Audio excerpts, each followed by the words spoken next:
I was always scared of the nuns as a child because I thought they would hit me over the head with a stick, which is what they always did. Or the fact that you'll suffer a lot if you do something wrong. I'm like, give me a break, what's going on? Ronnie James Dio is a metal hero that will never die. His voice was like rumbling thunder cutting through the night to tell stories of fighters and lost souls, and dreams that will always be there. For Dio, the devil horns were more than just a stage move. They were a statement that will live on in heavy metal culture. Dio wasn't just a singer. He also wrote the epic stories of rock and roll. He was like the fighters he sang about, who were strong and determined. After Ozzy Osbourne left Black Sabbath, he brought them back to life, made mesmerizing songs with Rainbow, and then he built an empire under his own name. But there is a shade for every light. It was fate that put Dio in his final fight, from which no one can escape. His voice stayed as strong as hell's fires. Chest cancer was the only enemy Dio couldn't beat. Even so, he lives on through his songs, his images, and the faith of millions of fans who will never give up on him. What made Dio unique? What made him different from all the other rock singers? How did a boy from Portsmouth, just a small town, do it? Come with me as I discover the legendary life of Ronnie James Dio. They say that legends never die. Childhood. He was just a normal boy called Ronald James Pedavona, who grew up in a working-class Italian-American family with dreams that he hadn't even thought of yet. Before he became Ronnie James Dio, his voice filled huge arenas, and the devil horns became an unmistakable sign of heavy metal. Dio was born on July 10, 1942, in Portsmouth, New Hampshire. He grew up in a traditional family with strict rules. His parents came to the United States from Italy, and had a strong work ethic and high standards for their son. They thought that people could learn, work hard, and most of all get ahead from nothing. But Ronald quickly learned that the world did not belong to people who just followed the road that was already there. He was very sensitive to music from a very young age. It wasn't a guitar or a microphone, though, that he picked up first. It was an air trumpet. Ronald worked hard to learn this because his family thought it would help him have a solid future. He became one of the best students in his school, but there was one thing that neither he nor anyone else fully understood. Nothing he had ever played could compare to the power of his voice. During his teen years, Dio went to New York's Cortlandt High School. During the week, his friends were at sports games and parties, but he spent most of his time listening to music. Dio knew he was a part of the rising rock and roll style.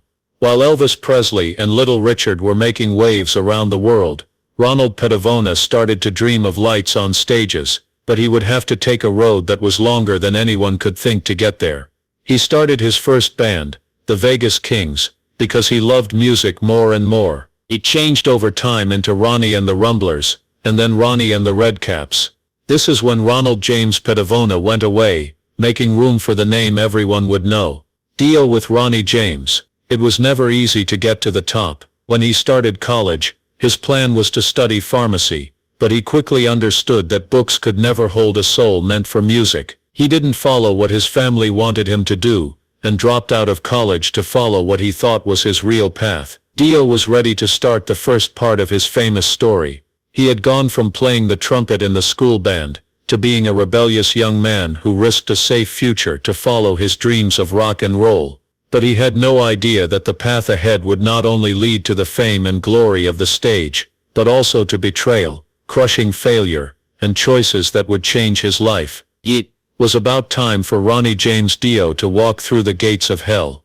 Early years. As rock music grew, Ronnie James Dio slowly found his way, but Dio's path to fame wasn't like that of the lucky stars who became famous all of a sudden. It took years of hard work, failure, and determination. He did not have a great start in life, and he was not meant to become famous. He only had a strong desire to do what he wanted, and a voice that no one had ever heard before.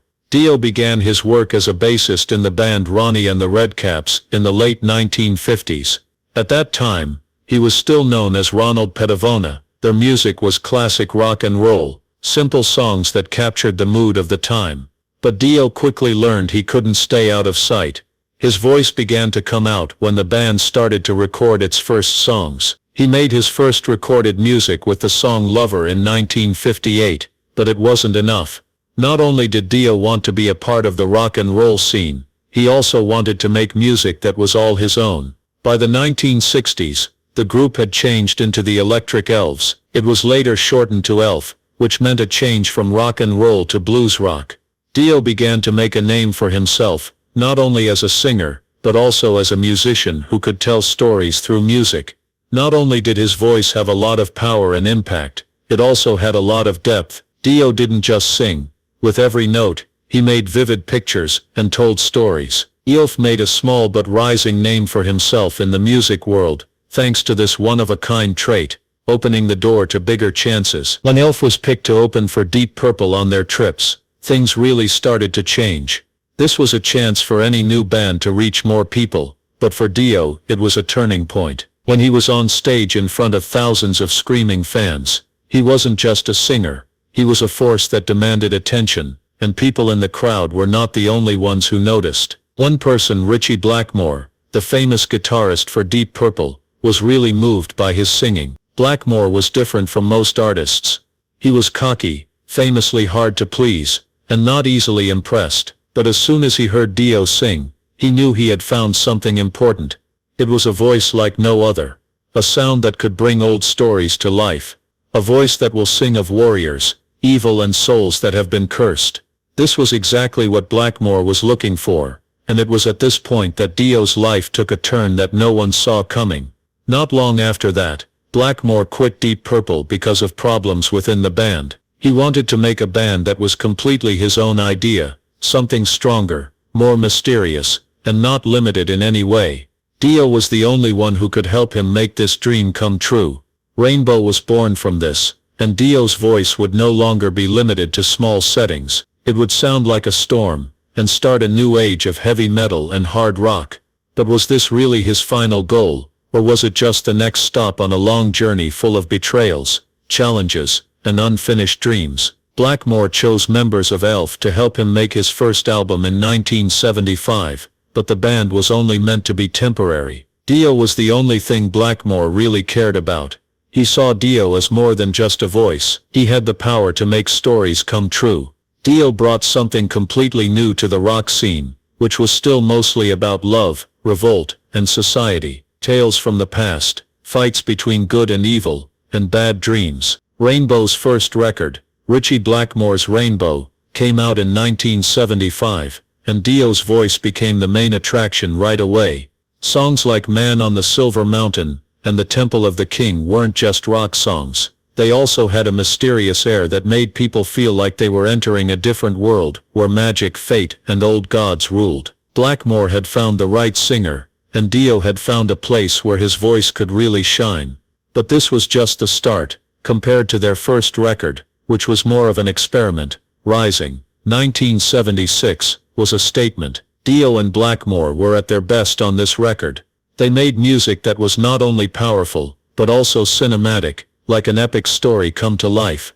Stargazer, one of the best hard rock albums ever, was a great example. The song is about a powerful sorcerer, who tells his thousands of slaves to build a huge structure, so he can reach the sky, but fate makes him understand that all his power is useless. But this was no longer just a song.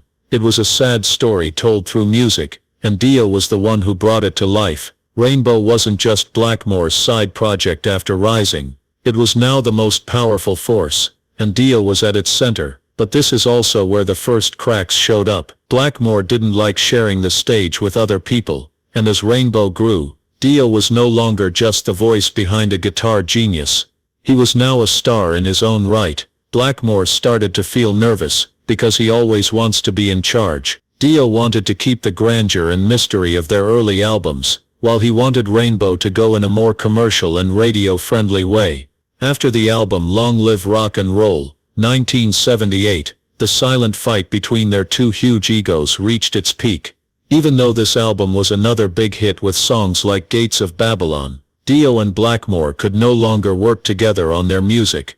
When Dio finally chose to leave, one of the most important parts of both of their lives came to an end.